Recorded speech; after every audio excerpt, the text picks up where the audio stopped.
The Klamath National Forest proposed Westside project is one of the largest timber sales in U.S. Forest Service history. The massive logging project is proposed within one of the most biologically intact watersheds in the West. But right now, we have a rare opportunity to stop this plan from moving forward by sending a comment to Patricia Grantham, the local forest supervisor of the Klamath National Forest. My name is Patty Grantham. I'm the forest supervisor in the Klamath. I'm the decision maker for this project. There is potential to have a huge impact on the decision-making process. Come on, Internet. We need you now more than ever.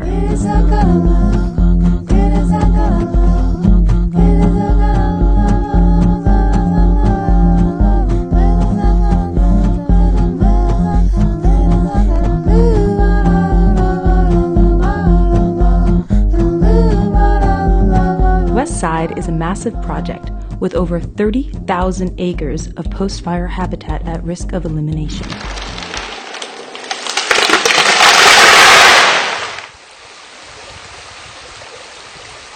These steep and rugged watersheds support the most productive wild salmon and steelhead fisheries outside of Alaska. The largest acreage of unprotected, low-elevation ancient wild forest remaining on the West Coast, a high concentration of wild and scenic rivers, and are world-renowned for their rich biodiversity with many rare and endemic native species. The Westside logging project proposal includes 22.6 miles of new roads with 14 new stream crossings and will open decommissioned roads. The proposal will negatively impact vital habitat for the northern spotted owl and coho salmon. In addition, it will leave in its wake over 6,000 acres of clear-cut in a sensitive post-fire habitat. Salvage logging is the practice of logging trees in forest areas that have been damaged by wildfire, flood, severe wind, disease, insect infection, and natural disturbances. However, the primary motivation for salvage logging is economic. Legal provisions for salvage logging can be used to justify cutting down damaged trees in areas that are otherwise protected from logging. Salvage logging may be exempt from most environmental laws, including the Endangered Species Act, the Wild Scenic and Rivers Act, the National Forest Management Act, the National Environmental Policy Act, and the Safe Drinking Water Act. With all of these exemptions to environmental protections embedded in the practice, it is worth taking a closer look at the Westside project.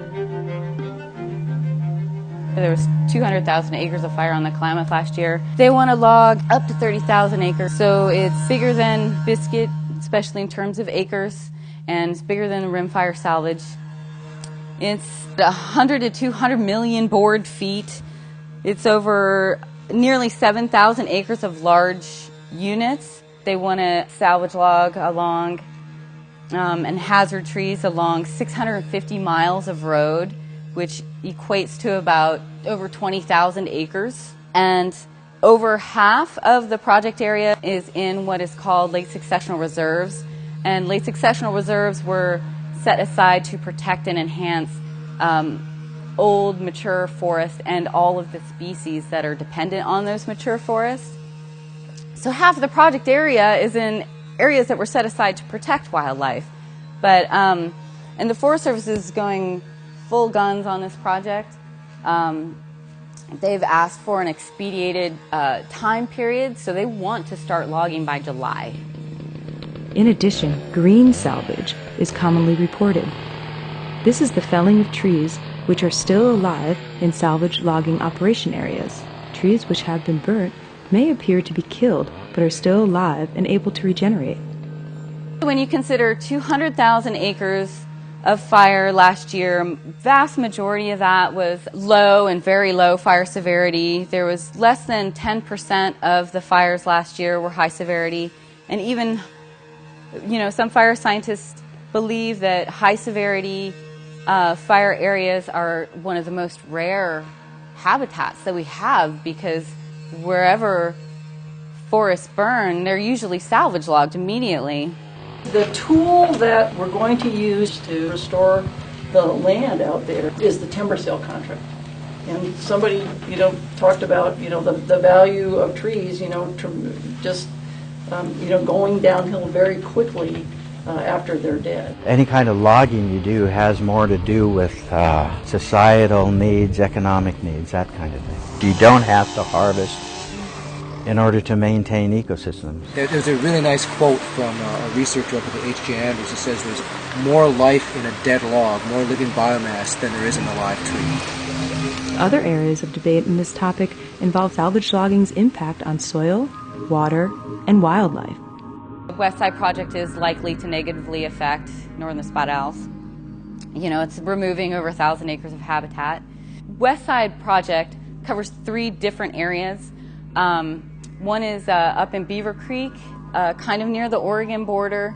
It's checkerboarded with Fruit Grower Supply Company land, who have already salvage logged their portion.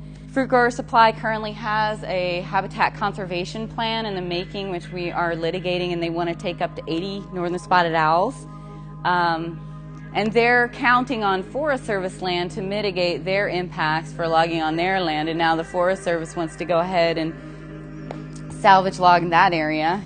While proponents of salvage logging argue that it reduces harmful effects of future fires in logged areas, opponents maintain that the cost and benefits of salvage logging have not been scientifically studied. They also want to log the snoozer area over here. This is the North Fork of the Salmon River, and the whole North Fork of the Salmon River burned in 2013 and was subsequently salvage logged. This is part of the salmon salvage sale. You can see the salvage logging takes all the big trees. They say that they're doing it for fire and fuels, that they're going to make things better for the future, but what they do is they take the big important trees and leave all the small fine fuels behind them, and the slash is just crazy. You wouldn't believe it. So when the timber industry logs up on a hillside and generates more silt, more dirt going into the water, and that dirty water comes downstream, then the people who are downstream have to pay to clean that up.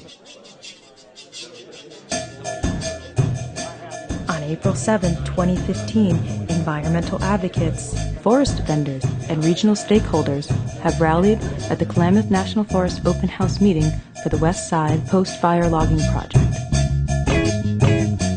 The Forest Service is currently looking at several different alternatives for proceeding with this project. In addition, 2 of the 3 proposed sites for this timber harvest lie on Aboriginal Kuruk territory. The Kuruk tribe has been proactive and submitted an alternative for the management plan. Unfortunately, it was only put in the appendix of the draft environmental impact study. I'm going to come out with a decision. And what I want you to keep in mind is I don't necessarily have to, I don't have to choose alternative number 2. I can choose pieces of alternatives, in the end. And given the scale of this, I really think that that's the best approach, because, I think, choosing any one kind of leaves out some of the good parts of other ones. I'd like to just call out alternatives 3 and 4 here. I don't think they're really alternatives. I'm pretty sure they're both just required by law. I just don't see how there's alternative. The way that you word your alternatives here don't really speak to management alternatives, but simply different emphases that are already required by law in the first place. And I think what would really help is a matrix, perhaps a table that outlines really some metrics that are different from one alternative to the next. That would actually help the public make informed input into what's going on here. So there is a table in the draft that does that. And so that's one of the reasons you do alternatives in the EIS. But then if I'm evaluating this, I would want to choose alternative 3 because you're going to emphasize the development of LSRs. But I'd want alternative 4 because you're going to take care of the coho. Those are great comments to make because they're expressing your values. Okay. So my comment would be, we want to hear your comments. You're creating the problem by plantation development and clear cutting. It really is that way. And global warming is only making it worse. It's not helping anything. But the problem is overmanagement and the emphasis on the timber sale program. That started this whole nightmare that you guys have inherited, I think. And nothing's changed. You still want to plant trees after it and make it seem somehow that's not going to happen again. To me, it's crazy, okay? Sorry, I hope you include that in your comments. Throughout the meeting, it was made very clear that written comments will drive Patty's decision. Here we are with the public comment deadline looming on April 27, 2015. This is the last day Patty will consider your thoughts on this matter. To see the draft environmental impact study, go to the Klamath Forest Westside project website. In your comments, you can ask Patty to rescind the DEIS. You can express your concern for the coho salmon and for erosion control. Details about these alternatives can be found at the Forest Service website. Comments should pertain directly to the proposal. Tell Patty Grantham you value the health of our national forests and not just their monetary worth. The Westside Timber Sale Project is an issue of national importance, but the way forward will be decided by a local official. Let's see if we can't flood Patty's office with proposal-related comments so that there is no question about where the American public stands when it comes to salvage logging and clear cutting in our national forests.